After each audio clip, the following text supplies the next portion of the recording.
काली पत्नी। अरे रानी, तुम सांवली, ऊपर से यह काली साड़ी, वह अच्छी लगेगी क्या तुम्हारे ऊपर? पहले ही तुम्हारे रंग को देखकर लोग ताना मारते हैं। पूरब रानी को बोला, देखो ना पूरब, मैं बोलती तो कहती, सास बोलती रहती है। हमेशा ऐसा लगता है जैसे कौवे को काला टीका लगाया हो। पति और सास का बोलना सुनकर जरा उदास हो गई। वो काली नहीं थी रानी, नए नक्शे में बहुत अच्छी थी, पर पति और सास कलर को लेकर रानी को हमेशा ताना मारते थे। क्या करेगा वह भी गोरा रंग, और रानी कृष्ण व अन्य लोगों का तो क्या, नाम रखने में पीएचडी होते हैं। ब्लैक एंड व्हाइट जोड़ी बोलते थे दोनों को।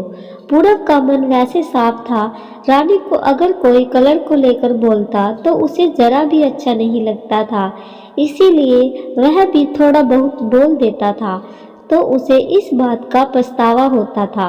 उसकी माँ घर में हमेशा कड़वाहट रखती थी, आज भी वैसे ही हुआ। घर में उत्सव के माहौल में सुबह जब सास ने रानी से बात की तो वह थोड़ा घबराई हुई थी। उसका चेहरा भी शांत था।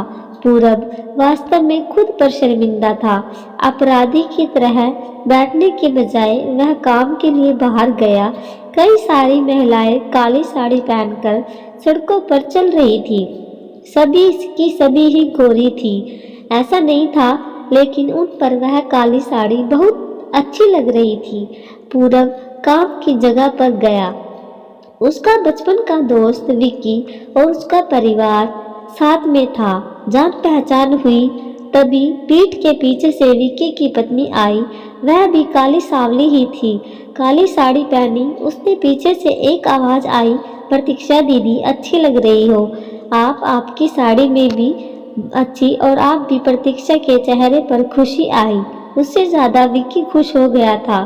पूरब विक्की को कौतूहल से देख रहा था। विक्की ने वह देखा और जाना वह पूरब के सवालों को हल करना चाहता था। विक्की ने पूरब से सीधे ही पूछ लिया, पूछो तुम्हारे मन में जो भी है, मैं तुम्हें उसका उत्तर देने के लिए तैयार हूँ। पूरब पहले हड़बड़ा या फिर वह बोलने लगा कि नहीं नहीं, ऐसा कुछ नहीं है। विक्की ने पूरब से पूछा, तुम मुझे नहीं जानते कि मैं लोगों का मन कितने अच्छे से पढ़ सकता हूँ। तुम तो मेरे बचपन के मित्र हो, तुम्हारे मन की बात भला मुझसे कैसे छिप सकती है। विक्की आगे बोला, चलो ठीक है, तुम्हारा सवाल भी मैं ही बता देता हूँ। तुम यही सोच रहे हो ना कि मेरी पत्नी जो रंग से काली है और उसने काली साड़ी पहन रखी है, फिर भी वह मैं इतना खुश कैसे हूँ। पूरा सब कुछ शांति से सुन रहा था और कुछ भी नहीं बोल पा रहा था। विक्की बोला, काला रंग ऐसा रंग है जिसमें दुनिया को कोई भी रंग मिला दो वह कभी नहीं बदलता, यानी कि किसी के रंग की संगत में वह अपना अस्तित्व कभी नहीं छोड़ता। इसी प्रकार प्रतीक्षा भी दिल से एकदम उसी कलर के जैसी है, कभी भी रंगीन ना होने वाली लड़की है। वह अपनी मर्जी से जिए, मुझे यही लगता है। मैं उसे खुश देखना चाहता हूँ। लोगों का क्या, वह तो बैठे ही हैं बुरा बोलने के लिए। गोरी औरत रही तो छिपकली बोलते हैं, काली रही तो चूहा या कौवा बोलते हैं। क्या क्या नहीं बोलते लोग, ताना मारने वाले मरते रहे। हमें हमेशा खुश रहना चाहिए, वही मैं अब कर रहा हूँ।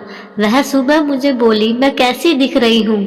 अच्छी लग रही हो तुम। ऐसा बोलने पर उसके चेहरे पर वह कोलगेट स्माइल देखकर मुझे सकारात्मक ऊर्जा मिली। घर से बाहर निकले तो सभी बोलने लगे कि अच्छी लग रही हो भाभी। हम दोनों ने अच्छे मन से यह बात सोची, कोई न कोई ताना मारने के लिए उसे बोला, इसीलिए उस वजह से जीने की दिशा क्यों बदले। पूरब को उसके घर का सुबह का माहौल याद आया। वह खुद पर ही चढ़ गया। उसे लगा वह सचमुच में गलत था। मैं ही रानी को दुख देता हूँ, उस वजह से सब उसे बोलते हैं। अब मुझे ही अपनी गलती सुधार कर उससे माफ़ी मांगनी होगी। उसने हंसते हुए विक्की को अलविदा कहा। अपना काम निपटा कर वह एक साड़ी की दुकान पर गया। रानी को उसने काले रंग की साड़ी ली और घर पर गया। घर जाने के बाद रानी शांत बैठी थी। उसने रानी को आवाज़ दी और साड़ी उसके हाथों में दे दी। रानी को जरा अलग ही लगा। उसने झुकी नजरों से पूरब की ओर देखा। उसने बॉक्स खोलकर देखा तो काले रंग की साड़ी थी। रानी, मैं लाया हूँ तुम्हारे लिए यह साड़ी, आज पहन के दिखाओ, कैसी दिखती हो तुम? अच्छी नहीं लगी तो बदल देंगे साड़ी को, देखने दो कैसी दिखती हो तुम इस रंग में। रानी को जरा अच्छा लगा। चलो तैयार हो जाओ जल्दी, हम जरा बाहर जाकर आते हैं, एक क्लाइंट के पास जाना है, उन्होंने बुलाया है जोड़ी में। पूरब का बोलना सुनकर रानी तैयार होने गई। काली साड़ी, उस पर हल्का सा मेकअप और लंबे बालों की चोटी। पूरब भी क्या, पूरब की माँ भी रानी को देखते रह गई। पूरब बोला, रानी सॉरी। हाँ, अरे लोगों की बातों में आकर मैं तुम्हें हमेशा बोलता रहा, और खरा सौंदर्य किसमें है यह मैं भूल ही गया था। रंग दो ही है यह जानकर फिर जीना छोड़ दे क्या? अपनी खुद की पसंद छोड़ दे क्या? तुम्हें काले रंग की साड़ी पहनना बहुत अच्छा लगता है ना, पर मैं हमेशा तुम्हें टोकता रहा। अब मुझे समझ आ गया है, किसी भी रंग में रंगते वक्त मन साफ हो, खूबसूरती निखरती है। तुम चाहती हो वैसे ही जियो, मैं कभी भी तुम्हें नहीं बोलूँगा। और हाँ, सच में सुंदर दिखती हो, तुम्हारे ऊपर काला रंग अच्छा खिलता है। यह काला रंग रानी के चेहरे की लाली और भी ज्यादा बढ़ गई थी। यह बात सुनकर शर्मा कर वह पूरब को बोली, क्या आप भी? पूरब ने रानी को मुस्कुराता हुआ चेहरा और उसके बदले हुए विचारों से पूरब खुश हुआ। मन ही मन उन्होंने विक्की को धन्यवाद किया, क्योंकि यह परिवर्तन विक्की के शब्दों द्वारा हुआ था।